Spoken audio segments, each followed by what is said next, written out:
Жәмилдің мойнында не болды? Осындай моншақ болды. Сол кездің ақшасымен 10.000 динар. 10.000 динар. Қазір жер бетінде ең қымбат ақша не? Динар. Мен өзі шетелдері, көп шетелде болдым ғой. Турцияда баратын доллар берсең көп ақша береді, Қазақстанға келетін доллар берсең көп ақша береді. Енді 100 доллар беріп, мысалы бұяқта 15.000 теңге алып көп алып үйреніп қалғанбыз. Есімде Кувейтке барып 100 доллар беріп тұрса, маған 20 теңге берді. Аз беріп тұрды.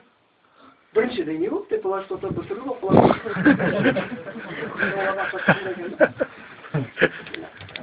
Абу Лахабтың әйелінің мойнында 10.000 динарлық монша болған. Не істеткен? Ол моншақ оңай емес, оның күйеуі керуен жолының сондай бәрін бірінші болып қосып алатын, бірінші болып қалатын кісі. Олай керуен жүрген кісі. Ең шетелден келген ең қымбат дүниені алып әйеліне сыйлап отырған кісі. Ешкім жоқ моншақты берді, ешқандай арабтың әйелінде жоқ, күйеуіне әйеліне сыйлаған.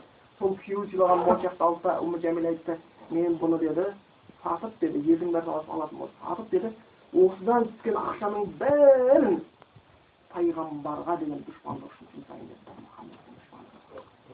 Қараң қандай ақша шығады. Аллахқа бешара аламыз деп бешара қойды. Осыны естен шығармаңыздар. Екінші нәрсені шығармайды. Моншақты Аллахқа өтейді. Осылай кедергілер басталды. Енді осы кезде пайғамбар Мұхаммед болсын ескертті Абу Лахабқа, ағасын, аға қойсаңыз. Мен не айтып жатырмын? Мен біреудің басын шауып ал деп жатқан жоқпын. Өзің көзін шұқып ал деп жатқан жоқпын. Мен бір Аллаға сыйыныңдар деп жатырмын. Маған Аллах бұйырды, мен Аллахтың сөзін жеткізіп жатырмын. Ойлаңдар, бір Аллаға сыйынатса не болады? Бас алып тұрыш. Сене жоқ қой?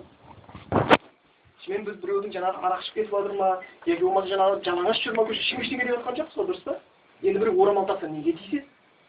Не болды? Біреу сақал қойса неге тиіседі? Ойлаңдаршы. Ешқандай причина жоқ. Қазір біреу елдің сақал қойып кетсе, астында бұлт қаптап кетпейді ешқандай. Ешқандай қатысы жоқ бұл. Экологияға қатысы жоқ, басқа қатысы жоқ, ештеңеге қатысы жоқ та. Бірақ шайтандар да бар ғой. Олар да қалмайды. Ол біліп тұр. Егер осы отырған бәріміз художник болғандашы, өзі художниктер жиналып отырсақ конференция болып. Художниктер көбінесе не болады ғой? Шляпа, моншақ, сақал қойып алады ғой. Біздің сақалымызда ешкім ештеңе деп айтпас еді. Біз художник болған еді. Мынаға әңгіме болып отыр, біз мұсылман болған үшін, түсініңіздер ме? Сол үшін. Егер сен артист болсаң, бір Голливудта ойнап жүрсең сақалмен, бәріне ұнайды да. Бірақ сен 5 уақыт намазбен сақал қойсаң, ұнамайды. Өйткені ар жақта шайтан тұр. Әлләзи ювасвису фи судурин нас. Ол мына жақта жүріп атыраттағандар, түсініңіздер ме? Әйтсе түк жоқ. Ешкім сен сақалың өсіп, көршінің тамағына қылғаптап кетпейді. Енді осы күйде пайғамбар Мұхаммедті шақыра бастады. Олар пайғамбар айтты: "Ла иляха илlallah, басқа ештеңе, мен сенден ақша сұрап жатқан жоқпын. Билік сұрап жатқан жоқпын. Қыздарыңды маған бер деп жатқан жоқпын. Біз өздеріңді жаратқан жоқтан барып жерден Аллахтың алдына баратын, өлтіретін, тірілтетін, сендердің жандарын қолдап Аллахтың айтқанын десеңдер, басқа ештеңе айтып жатқан жоқпын. Болды, қыр, жой деп жатқан ештеңе жоқ. Құдайларын таны деп жатырмын деп айттым дейді." Сол кезде сонда олар түсінбеді, қарсы тұрды. Сосын пайғамбар Абу Лахабты ескертіңіз, Абу Лахаб айтты. Бірінші айтқан сөзі сен құрып қалды деді, тәббән деді саған. Қарғыс болды саған, өл деді пайғамбар. Екінші пайғамбар айтқан кезде, аға, сіз бұлай істей берсеңіз, сіздің басыңызға бәле келеді деген сөз айтты. Ей, маған қандай бәле келеді депті. Өйткені оның ақшасы бар. Менің дүнием бар, кез келген бәлекетті қайтарамын деді да. Міне адамдардың бірінші алданғаны. Ақшасы болған кезде айтады да, ей бала, абайда кислородын кесіп тастаймын дейді. Осы әңгіме айтып. Неге ақшасын алданып тұр да? Ол сол іші өтіп өліп қалатынды білмей қалуы мүмкін. Алланың қолында. Алла біледі. Кім не болатын? Өйткені біздің шынымен әрбір жүрегіміздің соғысы Аллахтың қолында. Енді ол дүниесін айтты. Дүниесіне сеніп айтты, ей, сен қандай бәлең келеді маған? Сен немен қорқытасың? Сен кімсің мені қорқытасың? Сен кімге сеніп тұрсың? Менде дүние бар, кез келген проблеманы шешем депті. Екінші, ол бала шағасына сүйенді. Міне мен бала шағам көп, туысқандарым бар, қорғайтын адам бар, мен үшін тұрып беретін адам бар. Сен немен қорқытамын деп тұрсың?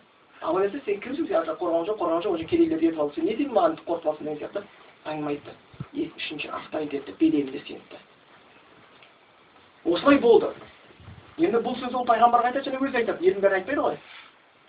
Ал бір уақытта Аллах Тағала осы сүрені түсірді. Енді қараңыздар. Аузу биллахи минаш шайтанир раджим. تبت يدا أبي لهب وتب. Abu Lahab'ın екі қолы құрысын құрды да. Таббан деген сөз айтылды. Abu Lahab'қа таббан болсын. Бұл сөзді кім айтқан еді бірінші? Өзі айтқан. Қандай қылмыс жасайсың, солай жаза сатасың. Ал-жаза мин жинсил амал. Қандай сөз айтты, өзіне сол қайтып кетті. Қазақта жақсы мақал бар. Тура қарғыс иесін табады, дұрыс қарғыс иесін, бұрыс қарғыс не еді? Қалай да Айланып өзіне. Жүйелі қарғыс, жүйесін табады, жүйесін қарғыс, иесін табады дейді. Бұл пайғамбарға айтқан сөзі өзіне қайтып кетті. Және ол Аллахтан келді бұл қарғыс. Адамның адамын қарған ештеңе емес. Аллахтан келу бұл өте қиын да.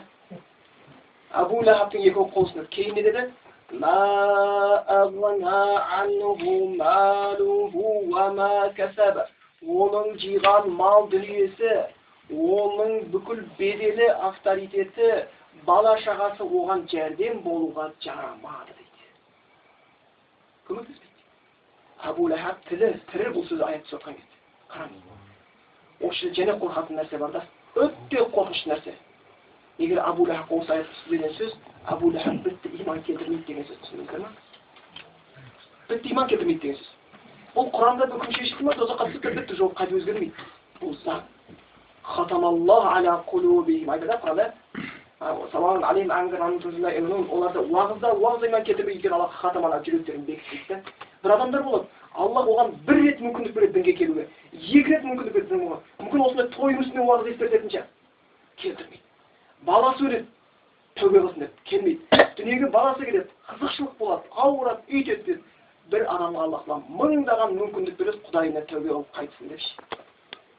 Келмейді. Бірақ Аллах Тағала бір күні оның жүрегін мөрлейді. Сол үшін адамдардың Құдайды ұмытқаны қорқынышты емес.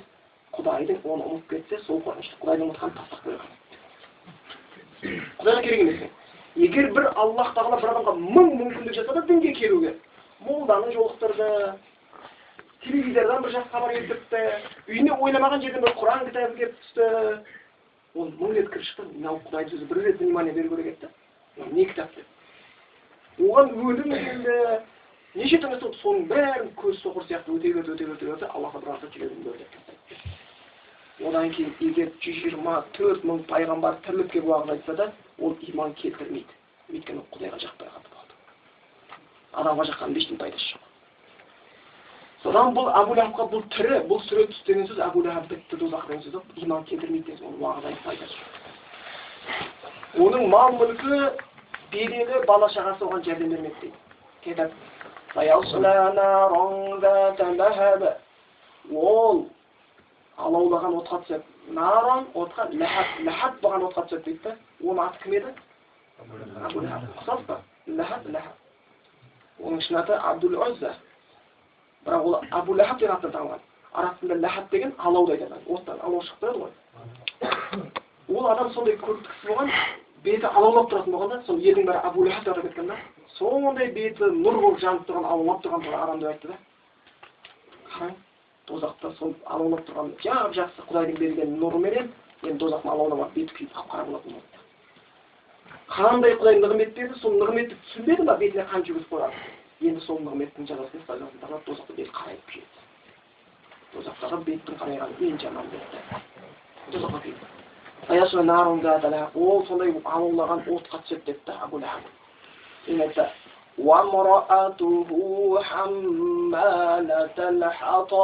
оның әйелі тозақта отын арқалап жүреді дейді. Күйеуін жағады. Неге? Өйткені дүниеде ол Аллахтың дініне күйеуі кедергі жасады, әйелі дінге кедергі жасауға көмекші болды. Енді тозақта күйеуінің азап шегуіне көмекші болады да, түсініңіздер ме? Сен бұл дүниеде қалай кіммен дос боласың, онымен солай дос боласың. Егер сен бұл дүниеде бір досыңды зинақорлыққа шақырсаң, ертең тозаққа жануға көмектесесің. Егер сен досыңды мешітке шақырсаң, ертең жаназаға кіруге көмектесесің. Ол күйеуіне күйеуі пайғамбарға қарсы болды, әйелі сол қарсылықтарға дұшпандыққа көмектесті. Енді сол көмектесе алып тозақта не болатын болды? Күйеуіне отын арқылап күйеуін жағатты. Енді келесі аятқа. Фи жидиха хабалун мин masada. Ол Абу Лахабтың әйелі дозақта сондай азап шегеді. Оның мойнына дозақтағы жаңағы осы ағаш болады, құмашқа ұқсаған, соның талшығынан есілген арқанмен азапталады дейді. Дозақтағы ағаш ол қиын, ол ыстық ағаш. Дозақтың ағашқа ұқсамайды. Ал енді арқан еске ауылда тұрасыздар ғой, арқан ескен шығарсыздар бәріңіз. Біз менде ауылда талай арқан ескен, пришпен есесін, басқан есесін, түйін жүннен болған арқан болады деген сияқты. Сол арқан есесін. Ал мынау талдың талшығынан ескен арқан, ол арқан емес, ол ара, түсініңіздер ме?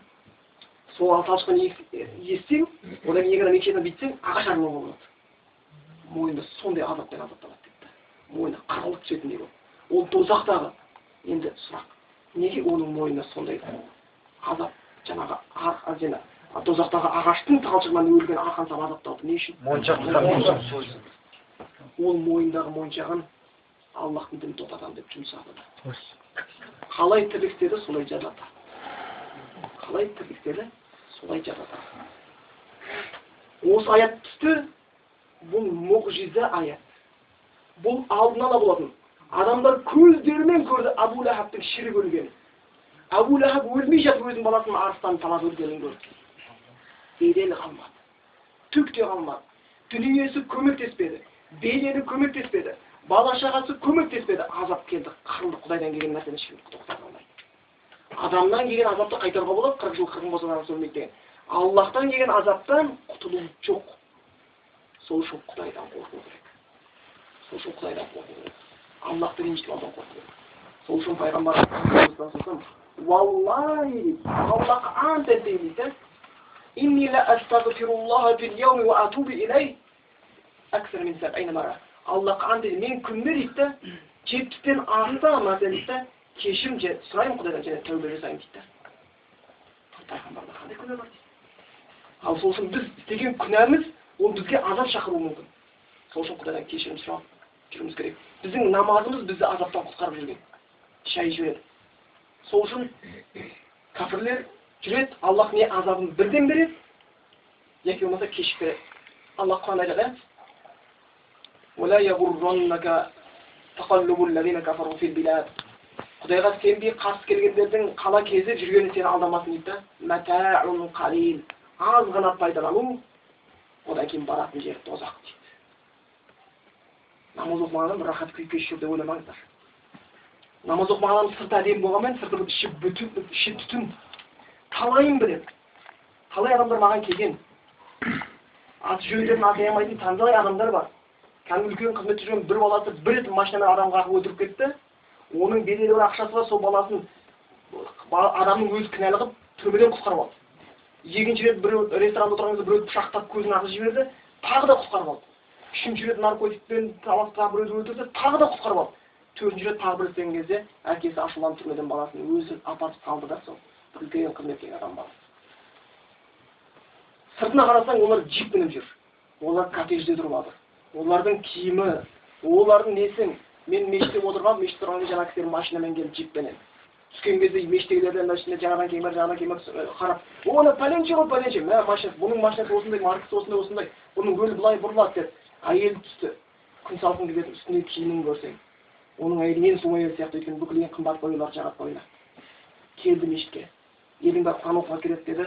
Күйеу келіп отырды, отырып та айтты, бізге бір осы дін саласынан ақылдасатын адам керек болып тұр деп имамға барып жолықты. Имам маған сілтепті. Содан жаңа бір кәмекке кіреді, ол кәмекке кіргеннен кейін жаңағы керемет елдің бәрі: "О, аға, қалайсыз? Мен сізді танимын, телевизордан көрдім, газетін оқыдым" деп сәлем беріпсіңдер. Анау кісі: "Я, жақсы, рахмет" деп кірді. Кәмекке кіргеннен кейін әйелі бар егінет жылады. Күйеуі демеді: "Балам" деді, "түрмеге" деді, "кілем төсеп кірді дейінші" деді. Кілем төсеп кірді дейінші деді. Біз баламызды шетін ішкізіп, жейтінен жегізіп, киетін кигізіп өсірдік. Бірақ адам болма. Енді түсіндік. Мынау бір рет құтқарды. Қанша балаң жаман болса да ананың жүрегі ауырады екен дейді. Расында балам кінәлі дейді осыны. Біреудің баласын өлтіріп қойып, ол да біреудің жалғыз баласы екен дейді. Ол да біреудің жалғыз баласы екен. Мен түсініп отырмын дейді, бірақ баламды қиналдым, әкесіне ренжіп бітті, шығармаймын деп айтып түрмеден. Көндіре алмадым әкесін дейді. Бірақ мен адам қылғым келіп отыр. Ертең түрмеден кім болып шығады ол? сол балама дінді айтшы дейді. Дінді айтшы дейді. Көп бұндай оқиға. Жетіп жүрген ешқайсысы жоқ. Өйткені Аллах Құран айтқан, кім Құдайдың Құранынан бас тартса, маишатан донка тар тіршілікте өмір сүреді дейді. وَنَحْشُرُهُ يَوْمَ الْقِيَامَةِ أَعْمَى қияметті соқыр қып жинаймыз дегенде олар. Соқыр қып жинаймыз. Сондықтан Құдайды ренжітіп ешкім рахат шеге алмайды. Рахат кеше алмайды. Адамның рахаты сыртта емес, мына жүректегі тыныштықта. Жүректегі тыныштықта. Сол үшін Аллах Құранында айтты: «Ала бизикриллахи татмаиннул қулуб». Адамдардың жүрегі Құдайды ойлаумен ғана тыныштық табады деді. Құдайды ойлаумен ғана тыныштық табады. Бұны түсінген түсінді, түсінбеген өзіне көп деген жамандықтар деген болып қалады. Сол үшін бұл Аллахтың үлкен нығметі біздерді білдіріп қалған. Үлкен нығметі. Енді осы жерде бұл Табат жаңағы сүресін біз тәпсірледік. Бұл сүре пайғамбар кезінде болды, мұғжиза болды. Олар көз алдында Құдай қашқан адамның қандай жерге ұшырағанын көрді. Бұл сонымен бітіп қалған жоқ. Бұл Табат жаңағы Масад сүресінің мұғжизасы қияметтің күніне дейін болады. Қияметтің күніне дейін пайғамбар Мұхаммед сөзіне дұшпан тұтқан адамдар, қияметтің күніне ислам дінінің тарауына кедергі жасаған адамдар, қияметтің күніне дейін Құранды жайына кедергі болған адамдар, осы азапты шегеді. Осы қайталанады. Оны мүмкін біз білеміз, мүмкін біз білмейміз, ол қайталанады. Сол үшін бір бауырымыз айтқандай, көршім бар еді дейді, көршім енді қызметін несін айтпай қойын. Өйткені қазір Қазақстан жер кішкентай көп деп ойлаймын, кішкентай жер айтып біліп қойып берсең, ол адамдарға да кім біледі, бала шағасы тәубеге келіп жатса, әке-шешесін ұялуы мүмкін. Өйткені білеміз, Абу Жахилдің баласы Икрима исламдана кірген кезде пайғамбар айтқан, баласының көзінше әкесі туралы әңгіме айтпаңдар дегенде. Ертең балалар дінге келіп жатса, біз олардың әке-шешесін ұялғанын қаламаймыз. Бірақ бір мұсылман жігітті білемін, өзінің көршісі болған, көршісі айтқанда кішкене оның әкесі енді өте беделді, өте мықты, былай қарасаң иығында екі адам отырғызатындай, жүрген кезде кәдімгі стенаға соғыста оның иығы емес стенаға құлап қалатындай мықты біреудің әкесі бар еді дейді, мықты қызметте. Бірақ дінді өте жек көретін еді дейді. Өйтіп көрші болғаннан кейін сыйласып өйтіп тұрдым дейді. Ана мұсылман жігіттен ақша көрген жігіт өйтіп сыйласып жүріп дейді, бірақ соның әкесі көп уақыт көрінбей қалды. жасы үлкен еді дейді, бір 60-ға жеткен кісі болатын дейді. Көп уақыт көрінбей қалды дейді. Сосын біраз уақыттан кейін айтыр, ойын ештеңе жоқ. Сұрап қойып баласы, жақсы, все нормально деп қояды дейді.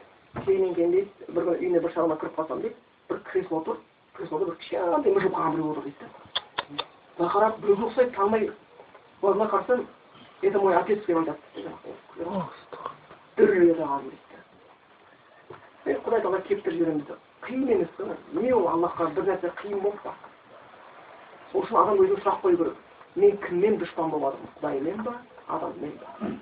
Егер сен Алламен дұшпан болып жатсаң, кім жеңеді? Өзің жауап бер, кім жеңеді? Енді тақырыбымызды бұл сүреден кейін келесі тақырыпқа бұрайық, уақытымызды үнемдеу үшін. Сіздердің сұрақтарыңызға жауап қалдыру үшін, өйткені шынымен сіздерді қинамайық, жаңа айтып, тым қысқа қазір. Келесі оқиға, бұл оқиға емес, жалпы сіздерге насихатым.